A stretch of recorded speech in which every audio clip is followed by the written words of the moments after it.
আগ্রহী আছে, ওই যে আমি লক্ষ্য করেছি তো।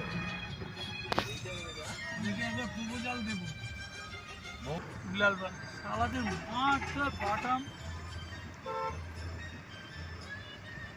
আর পর্দা দিয়ে ঘিরে রেখেছে যাতে পাবলিক না বিলাল ভাই দেখতে ওইটা হয় না। হ্যাঁ হ্যাঁ, ঘিরে দিয়েছে যাতে পাবলিক না দেখতে পায়। বিলাল ভাই কি অবস্থা কাজ শুরু হয়েছে। কাজ তো শুরু করতে যাবে, কিন্তু কি হলো, যাদের পানিশমেন্ট দেওয়া যাবে সেটা তো হবে না। আজকে এটা ভেঙে কালকে ওটা তো আনতে হবে। পুরো ব্রিজটাই মানে করতে পারে না হ্যাঁ, কোনো গাড়ি ঘোড়া যে পড়েনি এটাই বাই এটাই ভাবতে পারে যে কোনো গাড়ি নেই। ভিডিওতে দেখাচ্ছিল যে তুলেছিল মোবাইল নিয়ে দাঁড়িয়ে ছিল।